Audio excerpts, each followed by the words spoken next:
Hi நண்பா, அனைவருக்குமே வணக்கம். இன்றைக்கி நான் பார்க்க போகிறது பார்த்தீங்கன்னா பைக் மெயின்டெனன்ஸ் பற்றி தான் வந்து பார்க்க போகிறோம். நிறைய வீடியோவில் வந்து கொஞ்சம் சொல்லியிருந்தாலும் ப்ராப்பராக வந்து மெயின்டெனன்ஸ் அப்படிங்கிறதுக்காக ஒரு வீடியோ வந்து நான் போடவே இல்லை.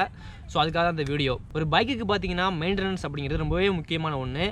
பைக்கோட லைஃப்பை வந்து அதுதான் வந்து தீர்மானிக்கும். நம்ம கரெக்டாக வந்து மெயின்டெனன்ஸ் வந்து பண்ணோம் அப்படின்னா ரொம்ப நாள் பார்த்திங்கன்னா லைஃப் வந்து வரும். ஸோ அதே மாதிரி பார்த்திங்கன்னா பைக்கோட பார்ட்ஸ் எல்லாமே ஒன்று பார்த்திங்கன்னா இன்னொன்னோட கனெக்ட் பண்ணியே வந்துருக்கும். ஸோ இன்ஜினும் செயினும் பார்த்தீங்கன்னா கரெக்டாக வந்து இருக்கும். ஸோ அதனால் பார்த்தீங்கன்னா ஒன்றில் பிரச்சனை வந்தாலும் இன்னொன்றில் வந்து பிரச்சனை வந்து கண்டிப்பாக வந்து வரும். ஸோ அதனால் பார்த்தீங்கன்னா பைக்கில் இருக்க எல்லா பார்ட்ஸுமே பார்த்தீங்கன்னா கரெக்டாக வந்து மெயின்டெனன்ஸ் வந்து பண்ணணும். ஸோ அப்போ தான் பார்த்தீங்கன்னா பைக்கோட லைஃப் வந்து நல்லாவே இருக்கணும்பா. ஸோ அதுக்கு முன்னாடி பார்த்தீங்கன்னா இந்த இடத்த வந்து நான் சொல்லிடுறேன். இந்த இடத்துக்கு வந்து நம்ம ஆல்ரெடி வந்து வந்திருக்கோம். கோயம்புத்தூர் இருக்கக்கூடிய சூலூர் அப்படிங்கிற இடத்த வந்து வந்திருக்கோம். ரொம்பவே சூப்பராக வந்து இருக்கும் இந்த இடம். அதனால தான் பார்த்தீங்கன்னா இங்கே வந்து வந்தேன். ஸோ இப்போ டாபிக்குள்ளே வந்து போயிடலாம்.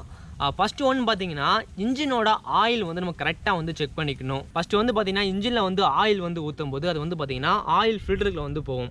ஸோ ஆயில் ஃபில்டருக்குள்ளே வந்து போகும்போது அந்த ஆயில் பார்த்தீங்கன்னா ஃபில்டர் ஆகி அதுக்கப்புறம் பார்த்தீங்கன்னா இன்ஜினுக்குள்ளே வந்து போகும். கிராங்க் ஷாஃப்ட்னு சொல்லுவோம் இல்லையா? ஸோ அதுக்குள்ளே போய் பார்த்தீங்கன்னா அது வந்து மிக்ஸ் ஆக ஆரம்பிக்கும். ஸோ அதுக்கப்புறம் பார்த்தீங்கன்னா ஒரு ஸ்ப்ரே மாதிரி வந்து இன்ஜினில் வந்து இருக்கும். அந்த ஸ்ப்ரே மாதிரி இருக்கிற டீப்பில் வந்து இந்த ஆயில் வந்து போகும்போது அது வந்து ஸ்ப்ரே பண்ணி விடும். ஆயிலை வந்து பார்த்திங்கன்னா அந்த பிஸ்டன் மேலே வந்து ஸ்ப்ரே பண்ணி விடும். ஸோ பிஸ்டன் மேலே வந்து அந்த ஆயில் பட்டு ஸோ அதுலேயும் பார்த்திங்கன்னா வேலை செய்ய வந்து ஆரம்பிக்கும். ஸோ இன்ஜின் ஃபுல்லாகவே பார்த்திங்கன்னா ஆயிலோட ஒர்க் வந்து இருந்துகிட்டே வந்து இருக்கும். அந்த இன்ஜின் ஆயில் வந்து பழசானாலோ இல்லைனா கம்மியானாலோ பார்த்திங்கன்னா நிறைய பிரச்சனை வர வாய்ப்பு இருக்குது இல்லையா? கண்டிப்பாக வந்து பிரச்சனை வந்து வரும். இன்ஜினோட பெர்ஃபார்மன்ஸ் வந்து குறையும். ஏன்னா இன்ஜின் ஃபுல்லாகவே பார்த்திங்கன்னா ஆயில் வந்து தேவைப்படுது. அது வந்து வேலை செஞ்சுட்டே வந்து இருக்குது. ஸோ அதனால தான் பார்த்திங்கன்னா இன்ஜினில் வந்து இன்ஜின் ஆயில் வந்து பிளாக் ஆக ஆரம்பிக்கும் போது அதை வந்து நம்ம சேஞ்ச் பண்ணுறோம். அது வந்து இன்ஜின் ஆயில் வந்து குறைய ஆரம்பிக்கும் போது நம்ம டாப் அப் வந்து பண்ணுறோம். ஸோ இன்ஜினில் வந்து இதுக்காக தான் வந்து பயன்படுத்துகிறாங்க. இன்ஜின் ஆயில் இல்லை அப்படின்னா இன்ஜின் வந்து சுத்தமாக வந்து போயிடும். இன்ஜின் ஆயில் வந்து முக்கியமான ஒன்று. ஸோ கரெக்டாக பார்த்தீங்கன்னா இன்ஜின் ஆயில் வந்து நீங்கள் கரெக்டாக வந்து செக் பண்ணிகிட்டே வந்து இருங்க. மந்த்லி ஒன் டைம் ஆச்சும் இன்ஜினோட லெவல் வந்து எந்த அளவுக்கு வந்து இருக்குது அப்படிங்கிறத நீங்கள் வந்து பார்த்துக்கோங்க. நிறையா ஃபோர்ட்ஸ் பைக்லாம் பார்த்தீங்கன்னா அது வந்து காமிச்சிடும் எந்த அளவுக்கு வந்து இருக்குது, நீங்கள் வந்து சர்வீஸ் வந்து விடணும் அந்த மாதிரிலாம் காமிச்சிடும். பட் நிறைய பைக்கில் பார்த்தீங்கன்னா இன்ஜின்லேயே வந்து கொடுத்துருப்பாங்க. அதில் வந்து எந்த அளவுக்கு வந்து ஆயில் வந்து இருக்கணும், எவ்வளோ வந்து இருக்குது அப்படிங்கிறத கொடுத்துருப்பாங்க. அதை வந்து நீங்கள் வந்து செக் பண்ணி பார்த்துக்கோங்க நண்பா. அடுத்து செகண்ட் ஒன்று பார்த்தீங்கன்னா ஏர் ஃபில்டர் தான். ஏர் ஃபில்டரும் பார்த்தீங்கன்னா இன்ஜினில் தான் வந்து கனெக்ட் ஆகிருக்கும். அதாவது ஏர் ஃபில்டர் வந்து ஒரு பைக்கில் வந்து எதுக்காக கொடுக்குறாங்க அப்படின்னா சுத்தமான காற்றை வந்து இன்ஜினுக்கு வந்து அனுப்புறதுக்காக தான் ஏர் ஃபில்டர் வந்து கொடுக்குறாங்க. ஏன்னா காற்று வந்து உள்ளே போகும்போது தான் பார்த்தீங்கன்னா ஃபியூயலும் காற்றும் வந்து ஒன்றா வந்து வேலை செய்யும் போது தான் பார்த்தீங்கன்னா கரெக்டான பெர்ஃபார்மன்ஸ் வந்து இன்ஜினில் வந்து இருக்கும். வேலையை வந்து நடக்க ஆரம்பிக்கும். இல்லைனா பார்த்தீங்கன்னா வேலையை வந்து நடக்காது. ஸோ அதனால் பார்த்தீங்கன்னா இன்ஜினுக்கு வந்து காற்றை வந்து அனுப்புறதுக்காக தான் அந்த ஏர் ஃபில்டர் வந்து வச்சுருக்காங்க. சும்மா அதை வைக்காமல் வந்து உள்ளே அனுப்பிட்டோம் அப்படின்னா நிறைய டஸ்ட்டு வந்து உள்ளே போகும். இன்ஜினோட பெர்ஃபார்மன்ஸ் வந்து குறையும். இன்ஜினோட லைஃப் வந்து குறையும். மைலேஜ் வந்து ட்ராப் ஆகும். ஸோ இந்த மாதிரி நிறைய பிரச்சனை வந்து இருக்குது. ஸோ ஏர் ஃபில்டர் வந்து நீங்கள் கரெக்டாக வந்து க்ளீன் பண்ணிக்கோங்க. ஒரு 2 மந்த் ஒரு வாட்டியாச்சும் நீங்கள் ஏர் ஃபில்டர் வந்து க்ளீன் பண்ணுற மாதிரி இருக்கும். அதை க்ளீன் பண்ணாமலே விட்டுட்டோம் அப்படின்னா அதில் இருக்கக்கூடிய தூசியை பார்த்தீங்கன்னா அதை ஃபில்டர் பண்ணி வச்சுருக்கோம் இல்லையா தூசி, அந்த தூசியை பார்த்தீங்கன்னா உள்ளே வந்து போக ஆரம்பிச்சிடும். அதனால தான் சொல்கிறேன் ஏர் ஃபில்டரை வந்து நீங்கள் கரெக்டாக வந்து சுத்தம் பண்ணிக்கோங்க. ஒரு பைக்குக்கு பார்த்தீங்கன்னா ஏர் ஃபில்டர் அப்படிங்கிறது முக்கியமான ஒன்று. நீங்கள் கரெக்டாக வந்து க்ளீன் பண்ணி வச்சுக்கோங்க. அடுத்து மூணாவது பார்த்தீங்கன்னா பைக்கோட டயர் தான். பைக்கோட டயரை வந்து கரெக்டாக வந்து மெயின்டெனன்ஸ் பண்ணணும் அப்படிங்கிற அவசியம் கிடையாது. பட் வந்து பார்த்தீங்கன்னா ஏர் வந்து கரெக்டாக வந்து பிடிக்கணும். ஏர் ப்ரெஷர் வந்து பார்த்திங்கன்னா வீக்லி 1 டைம் ஆச்சும் கரெக்டாக வந்து நம்ம செக் பண்ணி பிடிச்சிட்டு வந்து இருக்கணும். நீங்கள் வந்து ஏரில் வந்து 2 ஏர் வந்து யூஸ் பண்ணலாம். நார்மல் ஒன்று, நைட்ரஜன் வந்து யூஸ் பண்ணலாம். நைட்ரஜன் யூஸ் பண்ணுறத பற்றி பெனிஃபிட்ஸ்லாம் வந்து சொல்லியிருக்கிறேன். அது வந்து யூஸ் பண்ணும்போது பார்த்திங்கன்னா நிறைய பெனிஃபிட்ஸ் வந்து கண்டிப்பாக வந்து இருக்குது. நீங்கள் வந்து அடிக்கடி ஏர் அடிக்க வேண்டிய தேவையில்லை. மந்த்லி 1 டைம் வந்து அடித்தா போதும். ஸோ அந்த மாதிரி நிறைய பெனிஃபிட்ஸ் வந்து இருக்கிறனால நான் வந்து நைட்ரஜன் தான் வந்து அடிங்க அப்படி சொல்லுவேன். ஸோ 2 ஏருமே பார்த்திங்கன்னா ஃப்ரீ தான். நீங்கள் வந்து எது வேணாலும் யூஸ் பண்ணுங்கள். பட் கரெக்டாக பார்த்தீங்கன்னா டயரில் வந்து ஏர் ப்ரெஷர் வந்து கரெக்டாக வந்து வச்சுக்கோங்க. அதே மாதிரி டூரிங்லாம் நீங்கள் வந்து போகிறீங்க அப்படின்னாலும் கரெக்டாக வந்து ஏரை வந்து செக் பண்ணிக்கோங்க. நீங்கள் டூரிங் போகிறதுக்கு முன்னாடி ஏரை வந்து செக் பண்ணி ஒரு வாட்டி ஃபில் பண்ணிக்கோங்க. ஸோ ஏன்னா நம்ம போகக்கூடிய இடம்லாம் பார்த்தீங்கன்னா வெதர் கண்டிஷன் அப்படிங்கிறது வேறு மாதிரி இருக்கும். ஒரு இடத்துல பார்த்தீங்கன்னா வெப்பமாக இருக்கும், ஒரு இடத்துல பார்த்தீங்கன்னா குளிர்ச்சியாக வந்து இருக்கும். ஸோ வெப்பமாக இருந்துச்சு அப்படின்னா ஏர் வந்து சீக்கிரமாக வந்து லீக் ஆக ஆரம்பிக்கும். ஸோ அதனால தான் சொல்கிறேன் நீங்கள் வந்து ஏர் வந்து டூரிங் போகிறதுக்கு முன்னாடி கண்டிப்பாக வந்து செக் பண்ணிக்கோங்க நண்பா. நெக்ஸ்ட் ஒன்று பார்த்தீங்கன்னா பைக்கோட செயின். பைக்கோட செயின் வந்து மெயின்டெனன்ஸ் பற்றி தனியாக ஒரு வீடியோ வந்து நான் போட்டிருக்கேன். தனியாக வந்து அதை மெயின்டெனன்ஸ் பண்ணுற மாதிரி இருக்கும். கண்டிப்பாக வந்து நம்ம வந்து பைக்லேயே அந்த செயின் தான் வந்து நிறையா வந்து பண்ணுற மாதிரி இருக்கும். ஏன்னா மந்த்லி 1 டைம் ஆச்சும் நம்ம வந்து அதை க்ளீன் பண்ணுற மாதிரி இருக்கும். க்ளீன் பண்ணி லூப் அடிக்கிற மாதிரி இருக்கும். இப்போ நிறைய பேர் வந்து அதை பண்ண ஆரம்பிச்சிட்டாங்க. செயினை வந்து கரெக்டாக க்ளீன் பண்ணி லூப் வந்து அடிக்க ஆரம்பிச்சிட்டாங்க.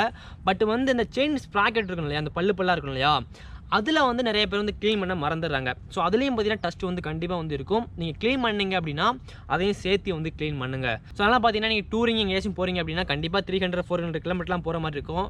ஸோ ஒரு செயின் கிளீனரும் செயின் லூபும் பார்த்தீங்கன்னா கையிலே வந்து எப்பவுமே வச்சுக்குவாங்க. கண்டிப்பாக வந்து தேவைப்படக்கூடிய ஒன்று. ஸோ நீங்கள் எப்போவுமே வந்து கையில் வந்து வச்சுக்கிட்டீங்க அப்படின்னா பிரச்சனையே வந்து இருக்காது. ஒரு 300 கிலோமீட்டருக்கு ஒன்ஸ் ஆச்சு நீங்கள் வந்து கரெக்டாக வந்து லூப் பண்ணிட்டு வந்து பைக் வந்து ரைட் பண்ண ஆரம்பிங்க. ஸோ அப்போ தான் பார்த்தீங்கன்னா அந்த கீச்சுன்னு கேட்குற சவுண்ட் வந்து கேட்காம வந்து இருக்கும் அப்படின்னு சொல்கிறாங்க. ஸோ அது வந்து உண்மை தான். நீங்கள் வந்து கரெக்டாக வந்து செயினை வந்து க்ளீன் பண்ணல அப்படின்னா அந்த சவுண்ட்ஸ்லாம் வந்து கேட்க ஆரம்பிக்கும் நண்பா. ஸோ கரெக்டாக பார்த்தீங்கன்னா செயினை வந்து க்ளீன் பண்ணி பைக்கை வந்து ஓட்டுங்க. ஸோ அடுத்து பார்த்தீங்கன்னா ஸ்பார்க் ப்ளக் தான். பைக்கில் வந்து ஸ்பார்க் ப்ளக் அப்படிங்கிறத நம்ம வந்து ரொம்பவே மெயின்டெனன்ஸ் பண்ணணும் அப்படிங்கிற அவசியமே கிடையாது. ஒரு 6 மாதத்துலேருந்து ஒரு 8 மாதத்துக்குள்ளேயாச்சும் நீங்கள் வந்து அதை க்ளீன் பண்ணி பார்க்கணும். நம்ம வந்து ஒரு 1 இயருக்கு ஒரு வாட்டி வந்து அதை சேஞ்ச் பண்ணுற மாதிரி இருக்குன்னு நினைக்கிறேன். உங்களுக்கு பைக்கில் வாரண்டி இருந்துச்சு அப்படின்னா அவங்க வந்து ஃப்ரீயாகவே வந்து சேஞ்ச் பண்ணி தருவாங்க. இல்லை அப்படின்னா நீங்கள் தான் வந்து சேஞ்ச் பண்ணுற மாதிரி இருக்கும். ஏன்னா ரொம்பவே பழசாக ஆகிட்டு இருக்கும். அதை வந்து நம்ம க்ளீன் பண்ணி போட்டுருந்தோம்னா லைஃப் வந்து அதிகம். பட் க்ளீன் பண்ணாமலே விட்டுட்டோம் அப்படின்னா அது வந்து சேஞ்ச் பண்ணுற மாதிரி தான் இருக்கும்.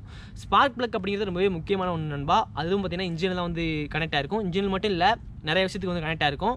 ஸோ அதனால் பார்த்தீங்கன்னா நீங்கள் கண்டிப்பாக வந்து ஸ்பார்க் ப்ளக்கை வந்து க்ளீன் பண்ணி பைக்கை வந்து யூஸ் பண்ணுங்கள். அடுத்து பார்த்தீங்கன்னா பைக்கோட பேட்டரியை வந்து நம்ம க்ளீன் பண்ணணுமா, சுத்தப்படுத்தணுமா அப்படிலாம் கிடையவே கிடையாது. பைக்கோட பேட்டரி வந்து பார்த்தீங்கன்னா லைஃப் வந்து கொஞ்சம் அதிகம் தான். ஒரு 3 வருஷம் அந்த மாதிரி லைஃப் வந்து அதிகம் தான்.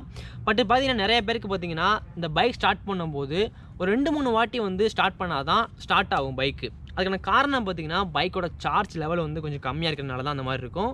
ஸோ அதே மாதிரி ஹெட்லைட்லாம் எரியும் போது ரொம்பவே கம்மியாக வந்து தெரியும். ஸோ அதுக்கெலாம் காரணம் பார்த்தீங்கன்னா பைக்கோட அந்த சார்ஜ் வந்து ரொம்பவே கம்மியாக இருக்குது அப்படிங்கிறத அர்த்தம். நீங்கள் என்ன பண்ணலாம் அப்படின்னா உங்கள் பேட்டரிக்கு வந்து வாரண்டி வந்து இருந்துச்சு அப்படின்னா நீங்கள் திரும்ப போய்ட்டு டாப்அப் வந்து பண்ணலாம். ஃப்ரீயாகவே வந்து பண்ணி தருவாங்க. இல்லை பேட்டரிக்கு வந்து வாரண்டியில் இல்லை அப்படின்னா நீங்கள் வந்து ஒரு காசு கொடுத்து வந்து பண்ணுற மாதிரி இருக்கும். ஸோ உங்கள் பைக்கில் வந்து இந்த பிரச்சனைலாம் வந்து இருந்துச்சு அப்படின்னா நீங்கள் வந்து பேட்டரியை வந்து கரெக்டாக வந்து செக் பண்ணிக்கோங்க நண்பா. பெருசாக மெயின்டெனன்ஸ் பண்ண அவசியம் இல்லை. டாப்அப் மட்டும் கரெக்டாக வந்து நீங்கள் வந்து பண்ணிக்கோங்க.